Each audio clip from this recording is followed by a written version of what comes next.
How are you doing? I'm Martin from Gardens for Life and Bird and Homestead. Welcome to our 23rd questions and answers session and live chat. If you'd like to suggest a topic, please do so in the chat on whatever platform you're watching this on. And if you're watching this afterwards, you can also download the audio for these podcasts in our membership forum, on our membership page. And we'll just wait for people to come in and we'll get started. We have a bunch of questions here. People actually emailed in and asked on the comments as well, even beforehand. And please let me know if you have any questions at all. It's not necessarily only a questions and answers session. It's more of a session just to let you know what's new and what's been happening around here. And also just to get to talk to people and give the audience a chance to come back to us. Let us know what you think, and if there's anything in particular that you noticed with the seasons or with your plants in the garden or insects, let us know in the comments. I'll be happy to read out your comments if you want me to. And please put question in all capital letters in the beginning of your question if the question is directed towards me. So I can put it on the screen and I'll answer it, or at least I'll do my best anyway to answer it. Hello, Mike. How are you doing? You're very loyal to us now, coming on to the questions and answers and the live chat every week. Well, it's great to have you here, and Vanessa, of course. Now, let me have a look. So this week has been a huge week, actually. We just put the winter selection pre-sale on, which we usually do around mid-August, just to give people a chance to reserve or to buy their plants in advance that we're going to have going out from November onwards. We usually harvest things as they come into season, so it usually depends on the season. Like sometimes it can be a month off, but from November onwards, usually most of our plants will have died back and we'll end up with some kind of a hard frost around then. So all of those tuberous plants, especially the oka and yacon, will be dying back in November for sure. At least here in the Midlands of Ireland anyway. Down in the southwest, where it doesn't freeze, they may very well even survive the winter. If there's anyone on here in County Cork or Kerry, please let me know. And I was just wondering, if you don't get a frost, do these tuberous plants actually keep growing? Is anyone here down there actually growing oka or mashua, for example, or yacon? Any of those kind of ancient tuberous plants they're vegetables, for those of you who don't know, and they're very easy to grow. Let me see now. The Jerusalem artichokes are definitely becoming more popular, and it's not only as a food plant, but also even as a wildlife plant as well. Makes for a really great habitat for both the insects and the birds as well. Like the dried stalks are perfect for making insect piles in the winter. And during the growing season, even you can use them as a little bit of a summer fence or like a summer hedge, block the wind and to stop, just to not have any views to the road, for example. So I have a whole bunch of questions here that I will go through in a minute as people are connecting. And we'll do our €50 voucher raffle a little bit later on when people are online, when we hit a critical number, I suppose. But we won't leave it too long for those of you who are here for the raffle. It's not really a raffle, it's kind of more of a draw, but you can enter it for free. For those of you who don't know, we sell plants on our website, and you can take a look at it. It's just gardensforlife.ie/shop. And if you're wondering why I read out things, it's because some of you may be on the audio only, because it is a sort of a half podcast, half video live session. And we'll be using the audio as a podcast afterwards, basically.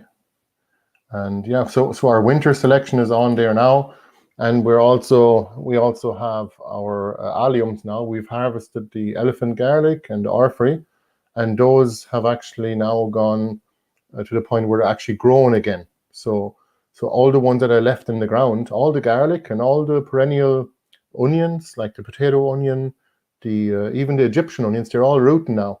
So I'm going to plant a whole bunch of them in a few little patches in the garden just to have them for the years to come. Just because Egyptian walking onions, they do take a while to establish, but once they do, they produce an awful lot of onion. And also the little bulblets, so you can multiply your stock numbers as well. So you'll never end up having to buy seed. So let me take a look. Well, that's great, Mike. If you have any questions at all, please let me know. And if you come up with any questions during the week, you can always email me. It's just contact@gardensforlife.ie. There you go. That's the email address there. Feel free to email me. And I'd like to get more questions in advance of these sessions. Not that I bother researching them too much, but I just basically put them all in a little list, so I have them ready to go in the beginning of the episode, so I don't have to go through my email account or anything like that while I'm on live here. We will be doing some interviews as well in the coming weeks and months, so mainly to make use of all of our streaming features here on StreamYard, but also because we can, and it'd be very interesting for the audience to see what other people in Ireland are doing, like homesteaders or even growers. We'd like to ask them some questions and see what works for them and whether they're growing some perennial vegetables like we do. And actually, we were thinking of that. We were going to just support some of the gardens out there, as we always do, like not only the community gardens, but even fellow homesteaders as well. We'd like to get people growing perennial vegetables. And all those plants you can multiply from cuttings. So let me have a look here. Hello, Kevin. How are you doing? Thanks for coming back. Oh, you got the garlic. Very good. Yeah. Kevin, that garlic is going to grow much bigger when you plant. That's the elephant garlic. It'll grow much bigger when you planted one clove at a time. The ones you've been sent were the first batch, and they were actually the ones that were grown in the same spot for 3 years in a row. So 3 years, one clove, and 3 years, 3 growing seasons of growth. So first you end up with a big bulb like this, like typical of the elephant garlic, which is quite impressive. And then in the next year, each of those cloves split again if you don't separate them and split them and plant them again. And I have a video out just recently about a 3-year-old harvesting a 3-year-old elephant garlic. And I did like 4 plants I harvested, and I ended up with like probably a bucket worth of garlic. So that's pretty good. Probably actually a heap bucket at that. And as I said, the ones you would have been sent actually were a little smaller than they will grow. That's why we usually throw in a few extra. So again, if you have any questions, please let me know, and just type the word question into the comments or into the chat. So I have a question here. What vacuum sealer? This is not really a gardening question. So we do homesteading as well. Anything to do with homesteading. I'm not very good at power systems, but some of you guys in the audience here probably know more about power systems than I do. Would you just mind confirming whether the volume is good on this microphone right here? Can you hear me loud and clear, or is it too loud? Please let me know in the comments. And so what vacuum sealer do you use, and how often do you use it? So that's a good question. I've got 2 vacuum sealers, one from Lidl for €30 and one from Amazon, actually. It's a Food Saver. It's an American brand, and it was €100. And I didn't realize, actually, that was a good offer, because now they cost about €180. And I was kind of shocked to see they've gone up in price so much in the last 2 years. But the higher quality tool is obviously the Food Saver for well over €100 now. And it's just basically provides a better seal. Its seal is much wider, or maybe twice as wide as the Aldi or Lidl one. And basically, it's just easier to work with. And it's a little bigger as well. Other than that, the Lidl one is fine. The €30 sealers work fine. If that's all you have, you're definitely better off to buy, obviously, always buy as good at tools as you can afford, so the best tools you can afford. But if you haven't got a backup yet, it's always good to have a cheaper version as well. So we like to have little tools and branded tools as well. Tools for the kitchen, such as vacuum sealers, and other tools in the shed as well. Like basically, it's always good to have a backup, even if you're not going to use it very often. I don't think anything sold in Lidl or Aldi, as in tool-wise, is meant to be used more often than 10 or 20 times a year. And that's about as often as we use the vacuum sealer. We don't use it enough, really. And there's another question here, also related to vacuum sealing.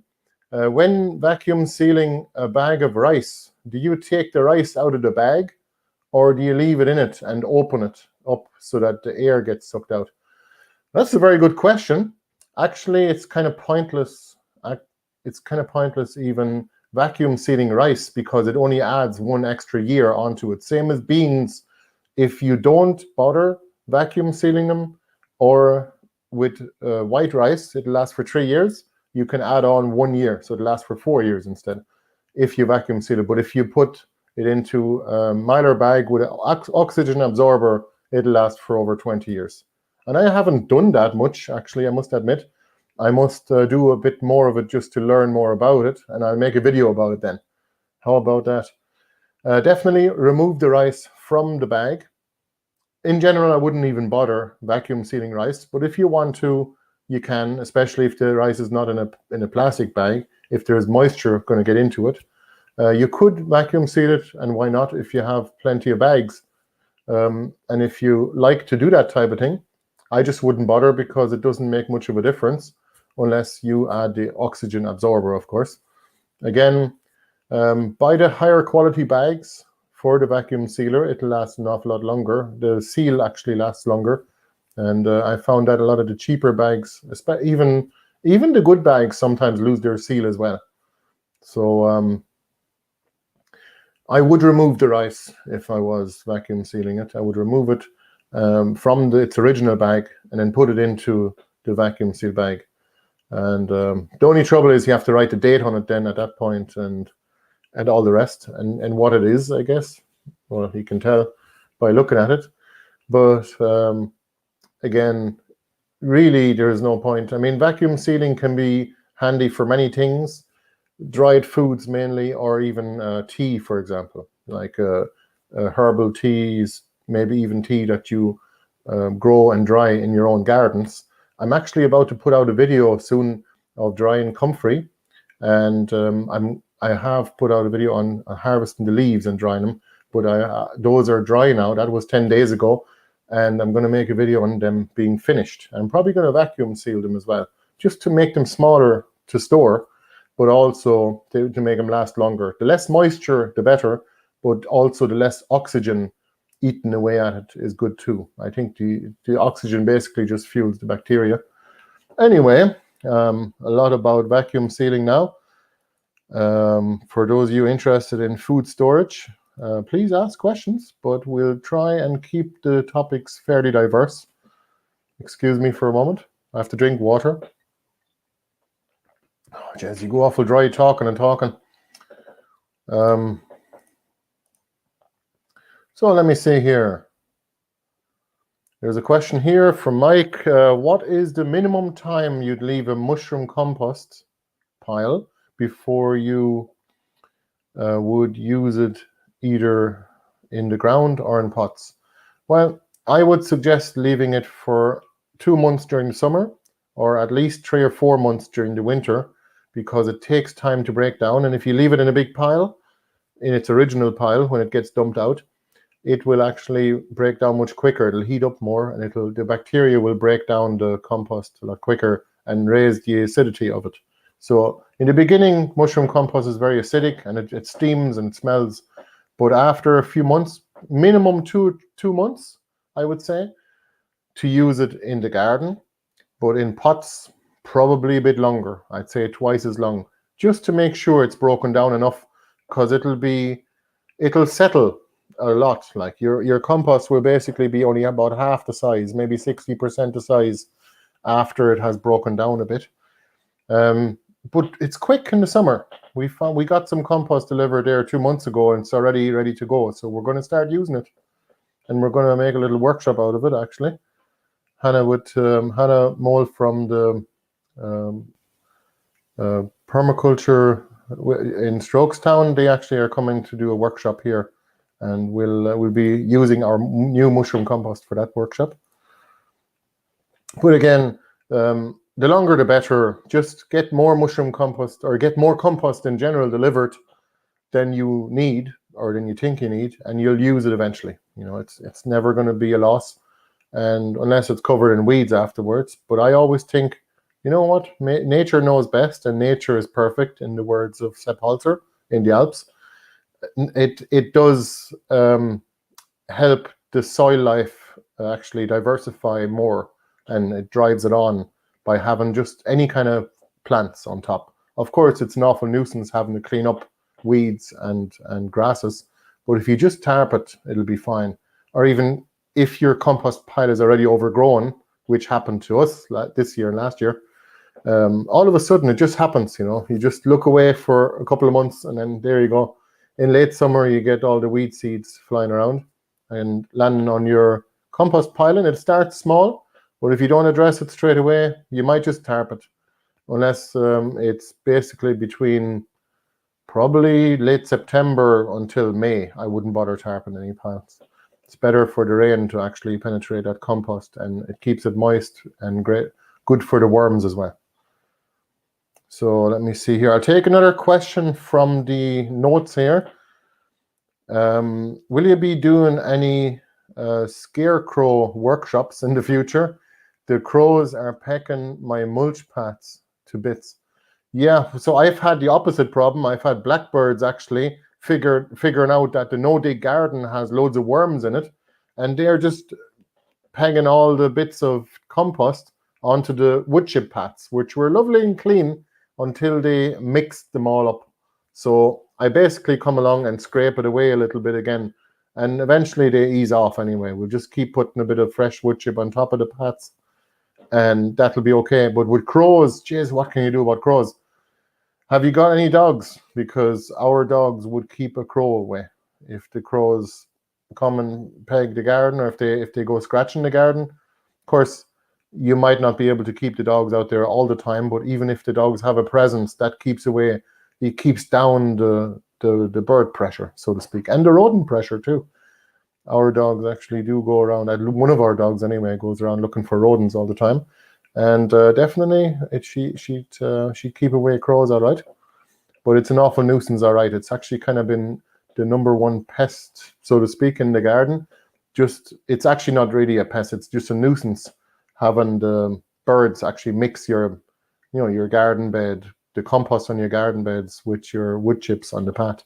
So you're better off just cover it one more time, and it'll be okay. Let me see here. Hopefully the birds will ease off. Do you take cuttings from herbs? And if so, when do you do that? Michael here's asking, I know rosemary can be propagated that way, but how about others like thyme, oregano? You use fresh seeds to propagate them. So like with most plants, you can propagate them by cutting or by seed. With kitchen herbs, Mediterranean kitchen herbs especially, most of them will do better from seed, actually, I found. Rosemary, I mean, it's just quicker to do it from cutting because the cutting is bigger than the seed. It roots quicker, it has leaves already. But it's a bit of a nuisance, like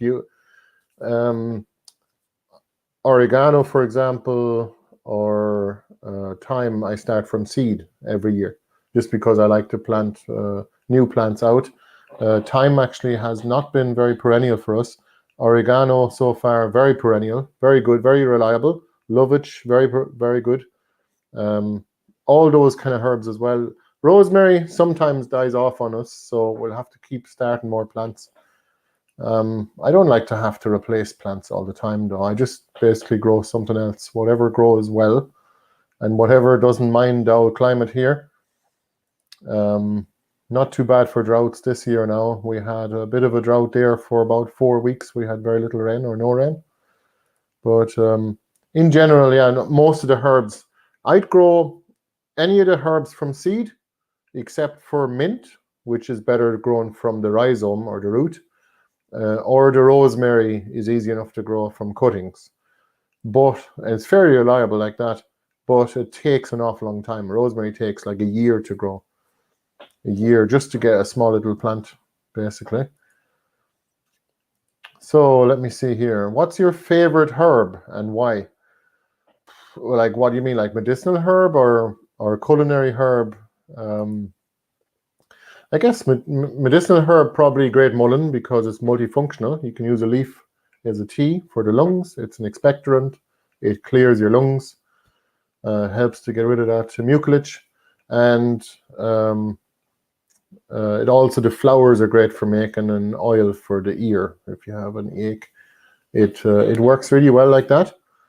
But and it also looks really nice in the garden. The great mullein has these lovely yellow flowers, and it's a biennial though, it's not a perennial. Does anyone here know of a perennial mullein? Please let me know. I'd love to know, because I'd grow it. I'd still be growing Olympic mullein, that's Greek mullein, which has bigger flowers and orange flowers as well. But great mullein is actually a wildflower of Europe. Marsh woundwort is another favorite, but you know, these are all great for the insects as well. They produce an awful lot of nectar, so they have, there's all kinds of different yields of these plants. Not only a medicinal yield, it can be a food yield as well, and honey as well potentially, if you have bees in your garden and if you grow the flowers specifically for them. We always incorporate flowers in all of our gardens, and herbs as well, just because it attracts the insects and it just generates so much life. Like, it's just a lot of biodiversity, and that's what keeps the garden balanced and pests, so to speak, free. Now let me see here. Now we have a question here. Have you ever grown eucalyptus? Do you know if it's possible in Ireland or outdoors? Grow it outdoors. To be honest with you, I'm not sure. I do know of people who have grown eucalyptus, all right, but I don't know what variety. I'm sure there is a million different varieties. Not too sure if you can grow the one that's great for, like, you know, the heat cream, you know, the tube of red tube of cream you can get that you put on sore muscles. Not too sure if that's the same eucalyptus you can grow in Ireland.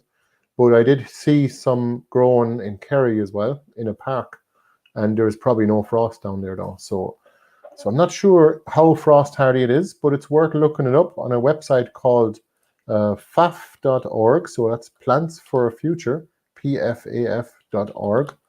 Just type in eucalyptus. Okay, that ended up not being a link. I'll make that into a link. So take a look at the chat there, and I'll put in that. I can only recommend that website because we use it a lot. Plantsforafuture.org. That's where you can find out the frost hardiness and the medicinal rating and the food rating, and is there other uses for the plant as well. Now, another question from Mike. Do you have any plans for the next seed swap?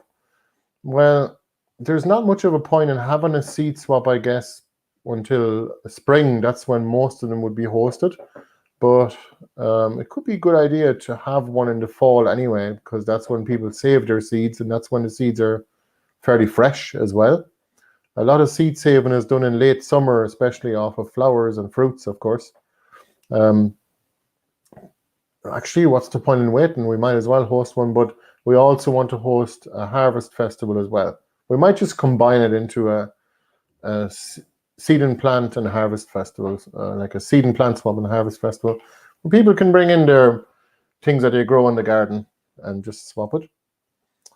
We'll let you know, and if you're on our email list, you can find out more. It's free to join. Just go to gardensforlife.ie/subscribe, and we send out probably 2 or 3 emails a week and we'll just let you know if there's anything going on, if there's any events coming up or any kind of sale going on, or whenever we have a new video out, for example, or that type of thing. Let me have a look here. And also, if you want to find out whether there's any events coming up, and if you want to watch the videos of the previous seed and plant swaps, they're all available on our events page on the website, gardensforlife.ie/events. For those of you on the video, I do read things out just in case people are listening on the audio afterwards, especially. Now, let me have a look here. Oh, thanks, Anne. Thank you for letting me know that the volume level is good. So I have another question here. What's the top 5 medicinal herbs to grow, in your opinion? Michael is asking here. Just bear with me now, a drink of water. So there's a lot of them. There's a lot of them. I don't even know where to start. Just remember, I'm no expert, but I do know of quite a few plants. Actually, we were growing a lot of the flowers, especially echinacea, valerian, and all the usual great mullein. We were growing all of those in the gardens long before we ever found out about their medicinal use. And we got a book by DK, and it's actually an encyclopedia of medicinal herbs. And we looked through the book, and Jesus, we were thinking, Jesus, we have like half of these plants in the garden already. That's great. Or at least we know of them anyway, and we know that we can grow them here in Ireland. Probably the top herbs, probably the most commonly used herbs actually in society today in Ireland would be definitely echinacea and valerian. There's probably a load of other ones that I don't know of. If you guys have any opinion on which ones, please let me know in the comments or in the chat. What's your favorite herb? Type it in there. I'd love to know. So we grow both. We grow echinacea, which is great for the immune system, boosting the immune system, activating it quickly. When you know you're sick, you have a viral infection or something like that, you can activate your immune system in a matter of hours instead of 3 days, so that you can prolong and maybe even mitigate the disease cycle. So you can basically, you can buy echinacea tincture in any pharmacy as well, or you can make it yourself at home.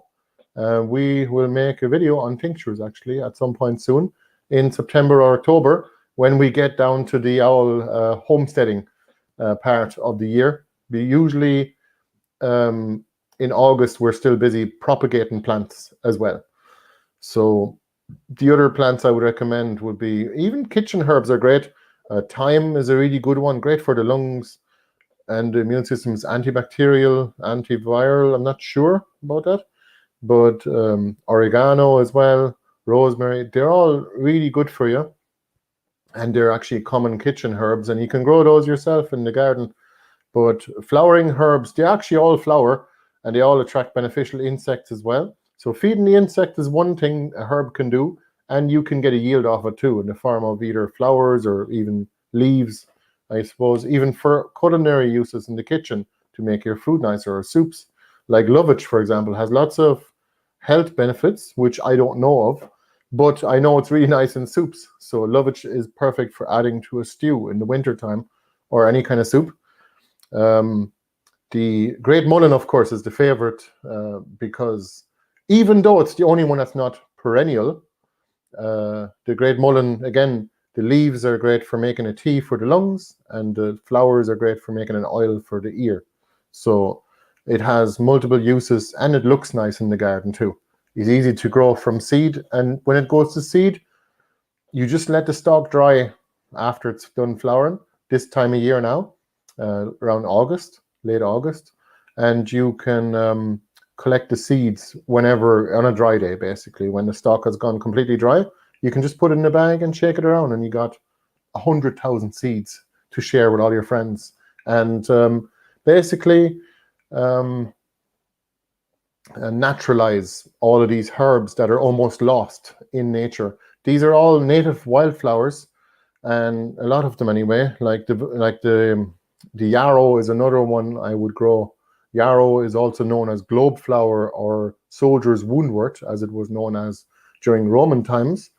And that was the beginning of the Iron Age as well, as it happens. I guess iron caused a lot of wounds back in the day. Maybe that's why the Roman Empire was able to spring up in the first place. And soldier's woundwort, or yarrow, was basically introduced into the British Isles back in the day. And now we have it here on the side of the road. Sometimes we see it here in County Roscommon anyway. And the yarrow is very useful. You can eat the leaves in salads in limited numbers, but you can also just crush the leaves and put a poultice on a bleeding wound, and it'll actually clot the blood, same as cayenne pepper. But that's not as easy to grow, and that takes a greenhouse to grow. So I would suggest going with valerian. You can use that to make a tincture to help you sleep. And again, I'm not a practicing herbalist. Little disclaimer here, talk to a professional if you can't sleep, but please talk to a herbalist before you talk to a regular medicinal doctor, I would suggest, because all doctors used to be herbalists before 100 years ago. So I believe that herbs, nature knows best, and nature can help you, and the side effects are typically speaking positive rather than the contrary. And definitely the Mediterranean kitchen herbs, the valerian, the echinacea, the great mullein, marsh woundwort would be good too, although we haven't used it yet, but we're growing it in the garden and it's really nice. And we have that available on our winter selection on the shop as well. And we're going to do our little raffle. For those of you waiting, hanging in there, we'll do our little giveaway in a minute now, soon. So yeah, there's so many different herbs I'm not even thinking of at the moment now. And yeah, please let me know what your favorite medicinal herb in the garden is. I have a question about someone else is saying here, I have a question about raspberry plants. I was given some cuttings a few years ago from a friend, and I don't know the variety. They do flower, but they've gotten very little fruit. So I would appreciate any advice. I have a raised bed where they spread, and I want to dig them up to plant them at a south-facing wall to basically get a bigger harvest. So you're looking for a bigger harvest. Should I wait until the winter, until the leaves are gone, until they're dormant? Or could I do it now?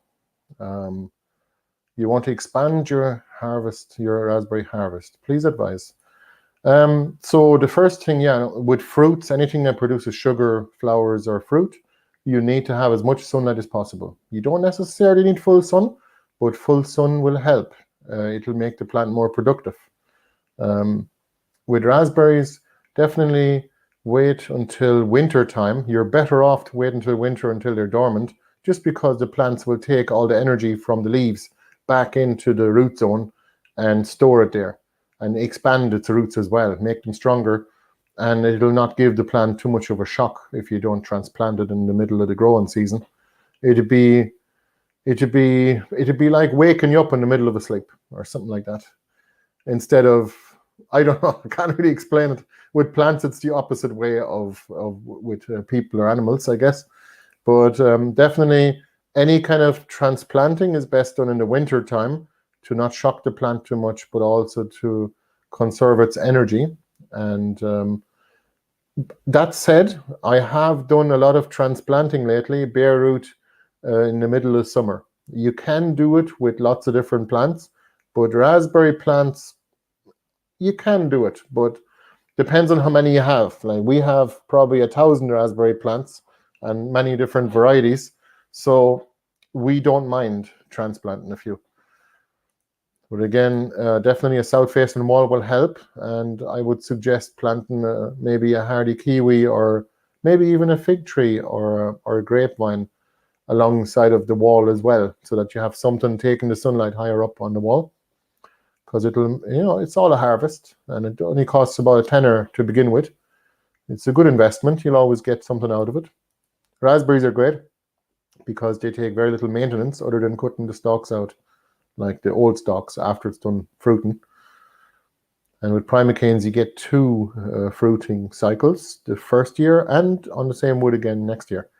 Whereas with regular raspberries, you only get raspberries. When is that again? Last year's wood anyway. Let me see here. No. Let me know if you have any more questions. Let me see here.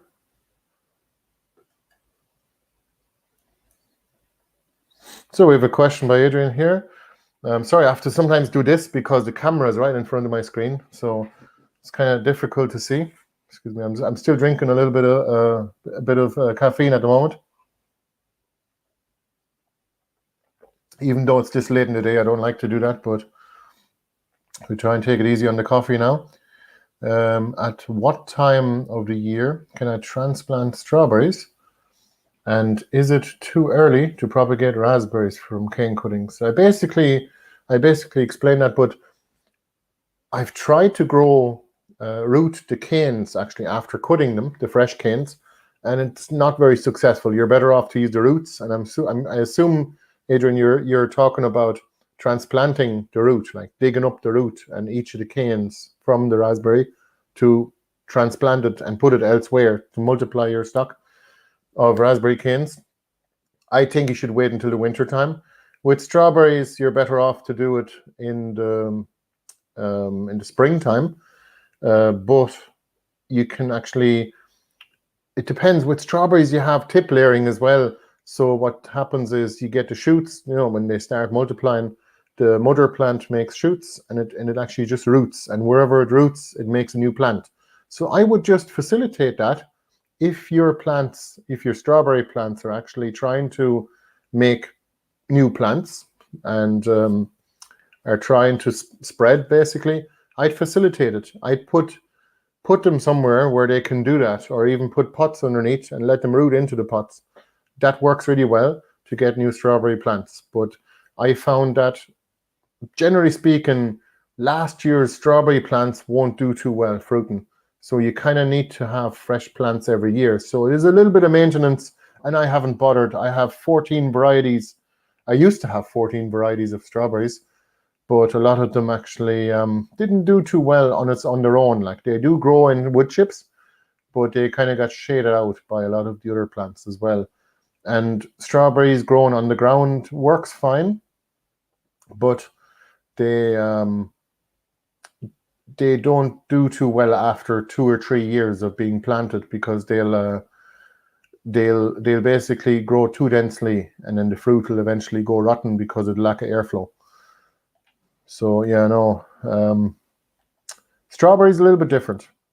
Next question. There's another question here. The Egyptian walking onions have finished growing this year. I have harvested the onions at the top of the stems. Can I transplant the parent root? If you want to move them, so the Egyptian walking onions, for those of you who don't know, is a perennial onion. It could stay put. You could leave it where it is forever. And that's the idea with perennial vegetables. You don't disturb the original plant. But if you want to move it for a logistical reason in the garden, or if you want to plant something else in that area, you could, but please do move it somewhere where you can leave it permanently, and maybe even mulch it with a bit of wood chip as well, just to stop the weeds from growing around it, because it's unnecessary to have to weed around perennial plants in general, especially the kind of ones that are growing quite big and robust, like the Egyptian walking onion. After a year, I planted some last year and they grew huge this year. They're like basically probably maybe like 2.5, 3 feet tall, and that size of bulbs in the bottom. I'm not going to dig them up. I'm going to leave them because I want them to keep producing the bulblets on top. Just take the bulblets, separate them, maybe dry them to separate them if you want to, and then stick them in the ground wherever you want another Egyptian walking onion patch. And for those of you looking for Egyptian walking onions, we also have some available on our shop, still on our website. We also have elephant garlic and orphrey, which is a bulbous leek, and it's a Belgian national vegetable. They do seem to like it there.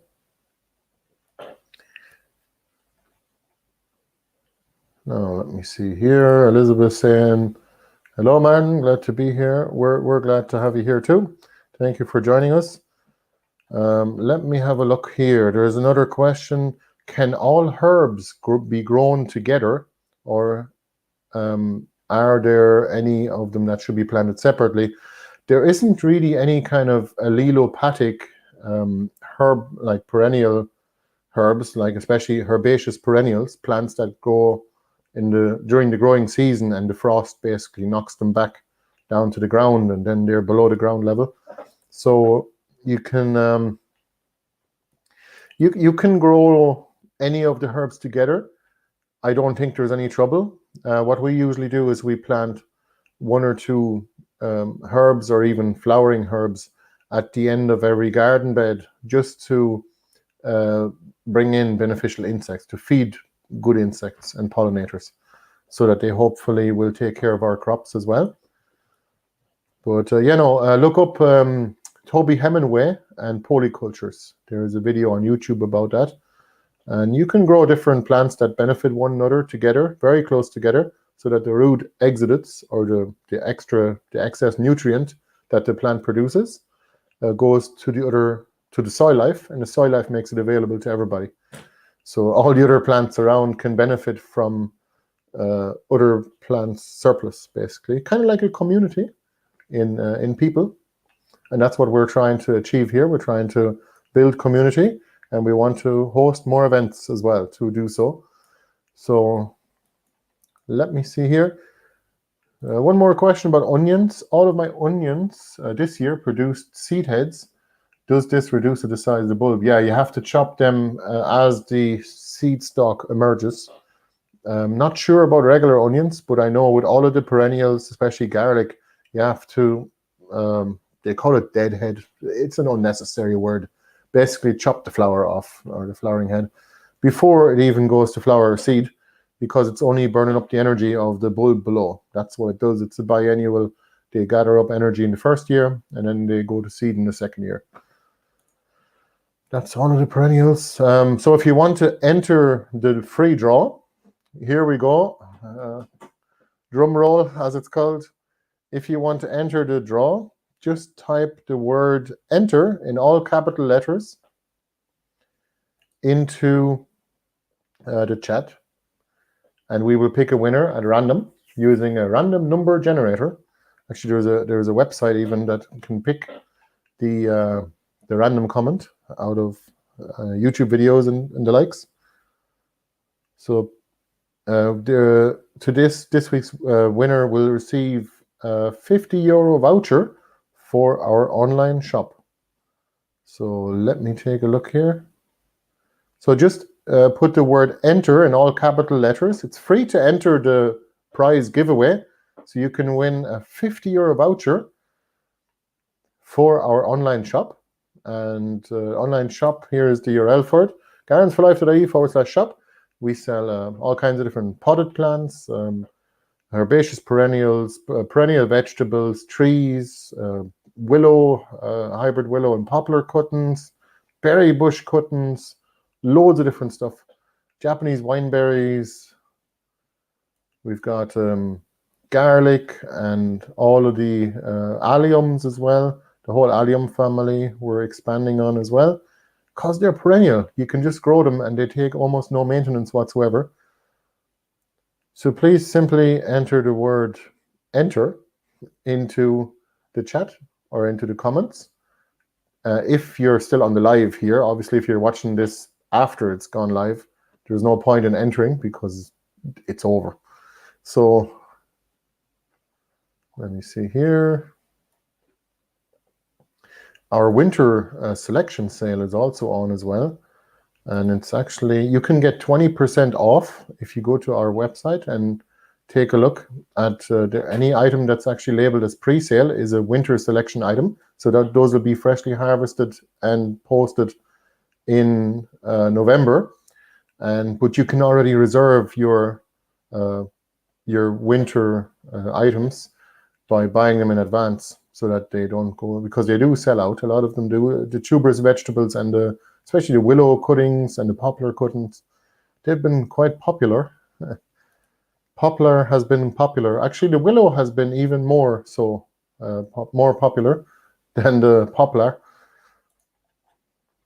So what we'll do here is, so the winner will receive a 50 € voucher for our online shop. And we're going to pick a winner now in a moment. Again, one more time in case you've just entered, or if you just joined us, just type the word enter in all capital letters into the chat to enter the free draw for a 50 € voucher. Sorry you guys had to hear that too often. But with logistical things like that, we better make sure that it is very clear. And we're trying to be very clear. So, and we're going to pick a winner.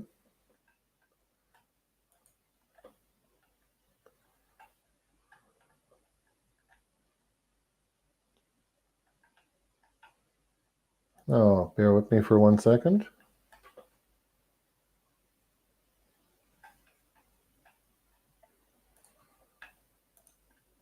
Sorry, you guys have to hang in there. We're just picking a winner at random now, and the winner will receive the voucher. The winner is Elizabeth. Congratulations. You can email, please, Elizabeth, can you email me at contact@gardensforlife.ie, and please just send me a screenshot of your account if you don't mind, or just do it straight after the show, and we will send you details after that. Congratulations. And for those of you who didn't win, don't worry, we'll have more of these draws next weekend, or next week on Thursday. We'll have another live chat. We'll do another draw for something, probably something in season. We have pumpkins actually coming in now. So this is our first Oshiki-kuri pumpkin that we've harvested this year. Of course, our little boy Jacob didn't want to not harvest it. And it looks like this one is ready. This one here was harvested a little bit prematurely. You can see the color is not quite there yet. It's a bit more yellow. And let me take a look here. But it'll be fine, you know, you can still eat it. And this would be better for storage though. If you want to store your pumpkins, like Oshiki-kuri is perfect for storage for 3 to 6 months, just make sure you cure them somewhere in a warm and dry place, like on a table in a greenhouse or on a windowsill for like a couple of weeks, and that thickens the skin and it helps to preserve the pumpkin inside. We're still suffering with our courgette issue. I forgot to show you these. So the best way to harvest a courgette is about that size or smaller. And this has gone a little bit too big. It could still be used, and don't get me wrong, you could always just fill it with something like a bit of mince or whatever. But you know what? We don't mind if we catch them big, if we let them grow a little bit too big and we harvest them. We'll just harvest a crate of these pretty much every 3 or 4 days. And if they get too big, we just throw them to the chickens, and that's perfect. They love them. The rabbits don't like to eat courgettes, and the dogs, not really. No, they're not really into them. You're welcome, Elizabeth. Congratulations. So on winning the contest. It's not really a contest. It's actually just a free draw. So we do these every Thursday anyway. So, and if you'd like to support us, you can, well, you know, you can buy something. You can buy some plants on our website. Here's the domain name. And you can also support us by becoming a member of the Gardens for Life support community. And just go to gardensforlife.ie/members to find out more. And it gives you a lot of benefits. For example, a big discount and free access to our online no-dig workshop to the value of €69 actually, and some ebooks as well, and some other bits and pieces.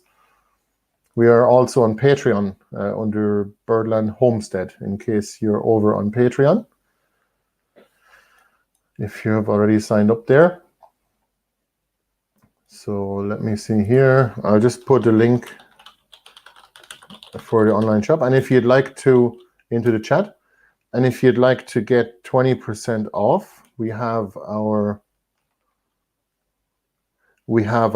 winter selection pre-sale on now.